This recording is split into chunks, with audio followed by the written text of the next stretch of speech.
Si ya estamos en línea con el señor Victorio Auxilia para hablar acerca de los costos de la operativa en lo que hace a la movilidad eléctrica en Paraguay, y más aún en estos tiempos en donde sabemos de que el precio de los combustibles se han disparado, estos ajustes que se dan también en atención a una crisis a nivel internacional y el ajuste también en el precio del crudo.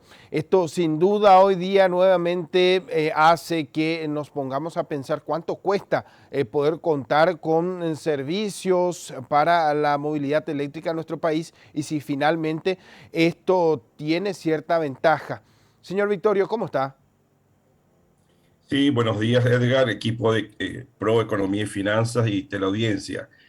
Aquí muy bien y a la orden y disponible para responder a sus inquietudes. De ya nosotros agradecidos por este contacto y quisiéramos consultarte justamente sobre lo que hoy día es motivo de análisis. De hecho, hace un buen tiempo se viene hablando de esto en lo que hace al uso de la energía para la movilidad de nuestro país.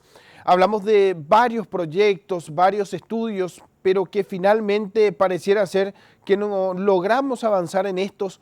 Y quisiéramos tener detalles acerca de lo que han logrado, en este caso, poder observar en su experiencia, también en el estudio, en lo que hacen estos últimos años, en estos últimos meses también. Bueno, muchas gracias. Bueno, en primer lugar, lo que nosotros estamos proponiendo y defendiendo, y desde luego eso ya está por lo menos en el discurso de las políticas públicas, como la política energética de cuya elaboración participamos hace unos 8 años, ¿no?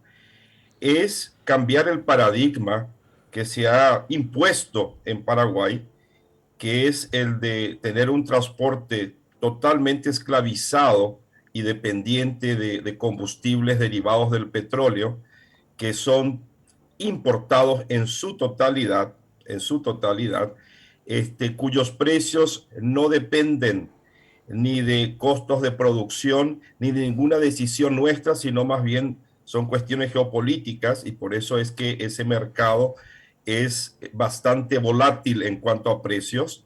Depende en algunos casos también de la demanda, pero principalmente de cuestiones geopolíticas, con rentas petroleras que quedan exclusivamente en empresas y países del exterior, ¿no? Esa prácticamente lo que nosotros pagamos en la bomba o en la estación de servicio, prácticamente 2/3 van al exterior para pagar la compra de ese petróleo, ¿no? O de ese derivado del petróleo, ¿no? Entonces lo que nosotros proponemos es eh, superar una paradoja que en nuestra matriz energética, un país que produce excedentes de energía limpia, hidroeléctrica, ¿no?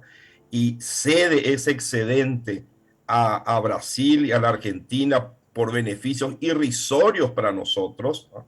Entonces es cambiar ese paradigma de ceder energía con beneficios irrisorios por dejar de importar petróleo o derivados del petróleo caro, fósil y contaminante del exterior. Y para eso es necesario que nosotros pasemos por lo que se denomina una transición energética en el ámbito del transporte. Es decir, pasar de un transporte dependiente casi totalmente de derivados del petróleo a un transporte que dependa cada vez más de la electricidad, es decir, que sea, diríamos así, o que descanse en la electromovilidad y también parte en los biocombustibles que también producimos nosotros, el caso del etanol y del biodiesel, es decir, que pasemos a un transporte que sea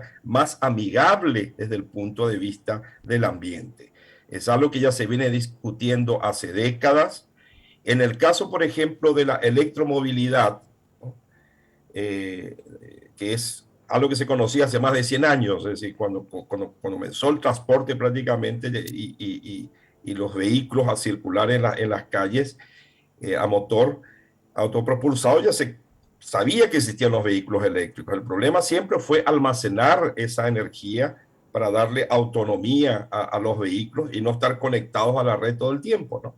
Entonces, este, Recordemos aquí que teníamos tranvías en Asunción hace unos 30 años, ¿no?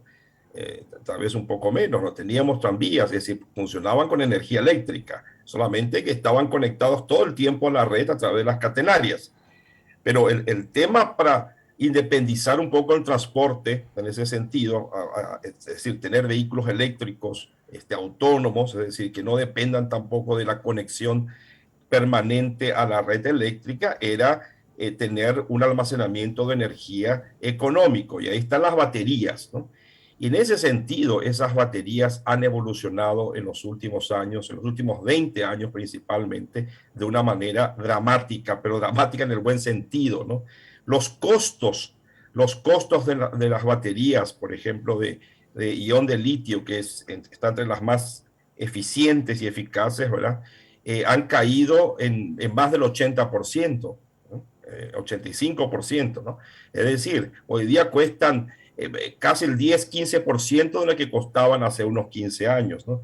¿Y eso qué resulta? Eso resulta en que los vehículos eléctricos y los buses eléctricos estén cada vez más al alcance de todos.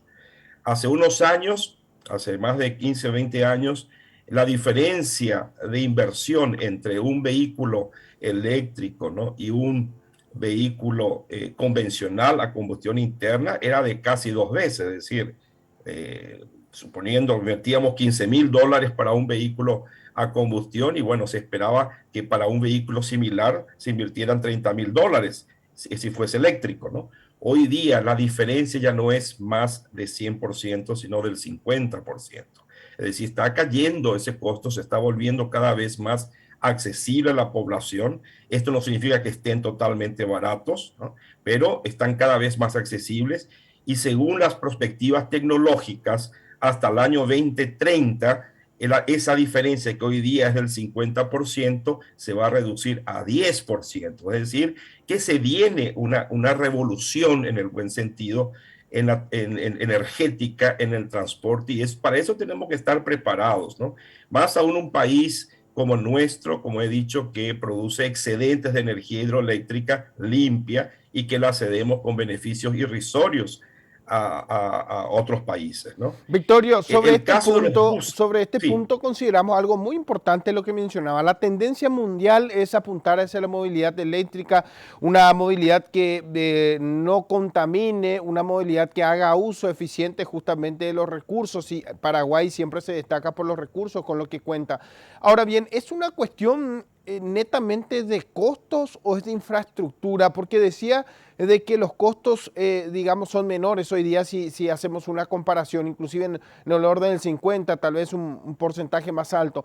Pero ¿por qué no vemos proyectos que sean encarados tal vez más allá de los gobiernos, que esto, digamos, sean tenidos en cuenta para que finalmente podamos contar con servicios que puedan de cierta forma ya reemplazar los buses que hoy día tenemos, esto que pueda, digamos, ser aplicado también para los vehículos de larga distancia?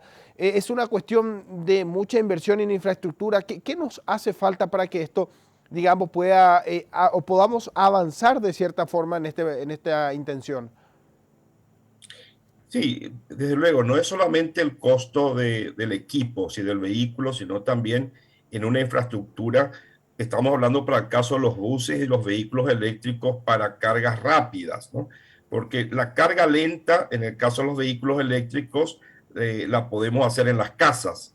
Y ya dijo el presidente Ande que tenemos capacidad en Paraguay para cargar 75,000 vehículos eléctricos con carga lenta, es decir, que inclusive la infraestructura está preparada para soportar 75,000 vehículos. Y hoy día ni siquiera creo que tenemos 1,000 vehículos eléctricos, es decir, hay todavía un margen muy grande. Podemos tener más vehículos eléctricos conectados en nuestras casas, ¿verdad? Sin ningún problema. Además está la ruta verde que hizo Itaipú, Asunción a Ciudad del Este, donde hay 3 estaciones de carga rápida. Es decir, que hoy día ya es posible ir con un vehículo eléctrico hasta Ciudad del Este sin ningún problema. Es decir, y entiendo que también habrá algo de inversión en la ruta verde hacia Encarnación, ¿no? Una inversión posiblemente ya se está. Entonces, tenemos ya un inicio también en el cambio de la infraestructura, para facilitar los viajes de larga distancia, pero para andar en nuestras ciudades ya existen todas las condiciones, es decir, no hace falta, no es algo inalcanzable tener eso para andar en nuestras ciudades, ¿no? Inclusive, yo diría el caso de las motos eléctricas, ¿no? Porque no hay que olvidar que el transporte individual es muy importante en Paraguay. Hay muchas motos convencionales. Y bueno, ¿y por qué no dar una opción también de motos eléctricas que hoy día, si bien son más caras, ¿verdad? Compensa esa inversión debido a que uno no gasta en combustible que es caro y gasta una energía eléctrica que es muy barata, ¿no?